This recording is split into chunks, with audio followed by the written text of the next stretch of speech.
If you're being called to start an online business or ministry and you don't know where to start, you don't know what you're doing, today's video is all about the first 5 things that you need to do to start your online business or ministry.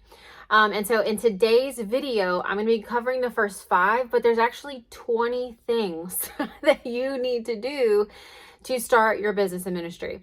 You can find this if you're a visual learner in the Start Your Business checklist, which is located in the Ultimate Beginner's Guide to Online Business. So if you're a visual learner and you want all 20 steps to start and grow and build your very first online business or ministry, you can go ahead in the notes below and grab your guide. It is totally free.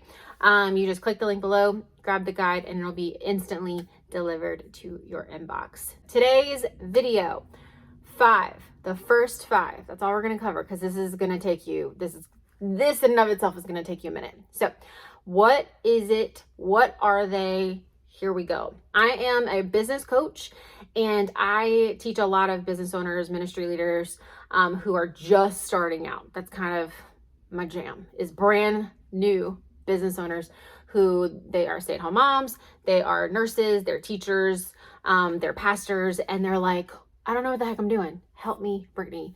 And one of their very first questions is, what do I do first? Do I build a website? Do I start showing up on social media? Do I need to get an LLC? What do I do to start? And starting, which I think we can all agree, is the hardest thing to do. It's not building the website. It's not selling your program, hosting the retreat, whatever it is that the Lord's calling you to. It's just starting, building that ground level foundation, especially when you've never done it before. And so today's video is super, super important that you pay close attention, you implement these first 5 things so that you can get legit and that you don't go to jail for doing the thing you're called to do. Okay, here we go. The first and foremost thing, write it down, is to think of your name, your ministry name, your business name, whatever it is. If the Lord has given you a specific name, to think of a name of your business or ministry and start securing the domain, the socials, and your email. So this is kind of like a 3-in-1. So number 1 is to secure your name. The reason why is because if you want to use the name, I'll use one of my students' names. She just launched her brand, Walking Worthy Ministries. The name of her ministry is called Walking Worthy. So the first thing that I told her to do, that I have coached her to do, is, hey, make sure Walking Worthy is not already trademarked. And you can do that by going to Google Domains and typing in walkingworthy.com. If it's taken, it might be, it could be some target size level company. You don't really want to replicate a huge corporation or company. So make sure it's not already done before and it's not already taken. My business name is Brittany Bruce Education. I teach people how to do stuff, okay? When I went to secure my name, I wanted BrittanyBruce.com. Well, BrittanyBruce.com was taken by some minimalist in Minnesota. So I could not use it. Did that stop me from doing what I was called to do? No, I just changed my domain to, instead of BrittanyBruce.com, to BrittanyBruceEducation.com. So it wasn't my first choice. Your domain name might not be your first choice, but if you can tweak it a little bit by adding a word, using a different suffix like .co or .org, that's fine. But the first thing you need to do is secure your domain. Make sure it's not trademarked. You can do that by a simple Google search. And along with that is securing the socials.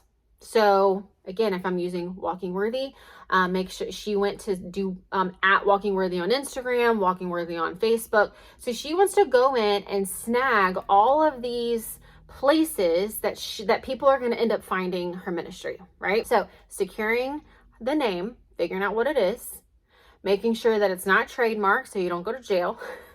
And then make sure that you have the domain. You can go to googledomains.com and type it in to see if it's already taken. If it's not, then typical domains, which are just the address to your website, it's the whatever.com, The address is the domain.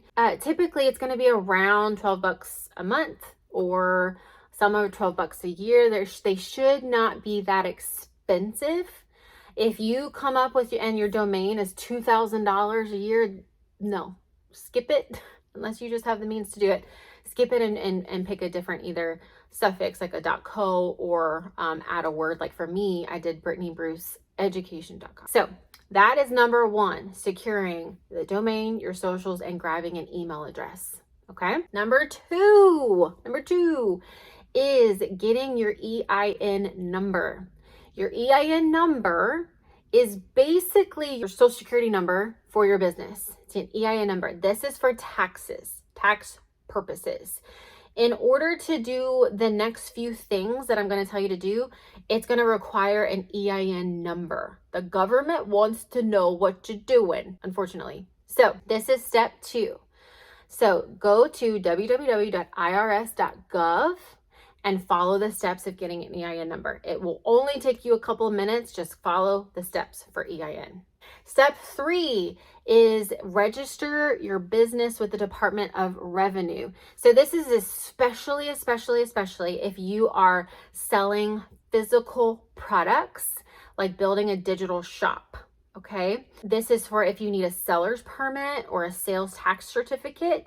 You really need to kind of do some research in your own specific state, because Alabama is going to be different from Texas, going to be different from California, is going to be different than Washington. So make sure you do your due diligence, do a little research on the things that are required from your state in order for you to operate as a business. Step 4 is to apply online for your LLC with the Secretary of State's office. This isn't a huge requirement, but I suggest that you protect yourself. There are many routes. You could do sole proprieety. There's many routes to do this. I personally have an LLC. I renew it every year and I'm protected. Go to your state's Secretary of State's website. So again, it might be different in every state, and apply for an LLC and follow the steps. Again, this will only take a couple minutes, and that way you will be mailed your LLC. You can save it to your desktop. You'll have it with you and you will be legit. You will be protected. Okay. So I'm going to go over the first 4 one more time, and then I'll tell you all about step 5.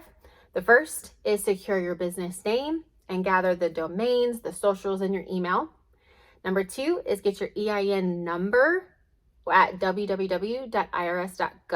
Remember, this is like your social security for your business. Okay, you have to have this EIN number to do the next few steps. Step 3 is to register your business with the Department of Revenue. This is for those who are selling physical products. Okay, so if you want to have a digital shop and sell physical products, you're going to need a seller's permit in order to order wholesale, if that's kind of what you're interested in, and a sales tax certificate in order to sell stuff. This is not a requirement if you're only selling digital products. So keep that in mind. The 4th one is to apply online for your LLC. If you want to be protected, you go to your Secretary of State's office and apply for an LLC. And then the 5th and final thing that we're going to just talk about today is to set up a business bank account. Set up this business bank account at your bank that's separate from your personal bank account.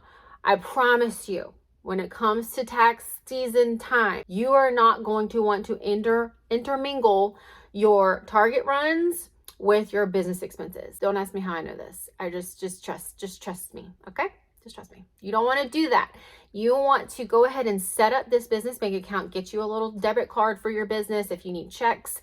And then that way, any purchases that you need for your business, like if you want to sign up for Kajabi, if you want to get business coaching, if you want whatever it is that you want, if you want to join a membership, you want to get a course to help grow the thing that God's put on your heart, use this separate account. That is number 5. Now, there are 15 more steps, but I don't want to bore you in this YouTube video. So if you go here to the Ultimate Beginner's Guide to Online Business, not only will you get the first 5 steps that we just talked about, but you'll get the next 15 plus everything else that I want to teach you. I want to teach you how to build a brand, what potential products that you can make on an online business, because a lot of you are like, okay, God, you're calling me to host retreats. You're calling me to do this business, but what does that look like?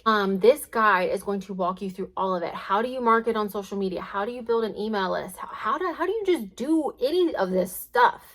If you're called to this, but you don't know what the heck you're doing, this online business guide is going to be perfect for you. So I hope you enjoyed this video. In the comments below, I would love for you to ask any questions that you have about these first 5 steps. And if you are ready and excited, I would love to meet you. Tell me what your business name is down below and where I can find you on the internet. I would love to meet you, and I would love to get to know you. So enjoy the rest of your day, and I'll see you in the next video.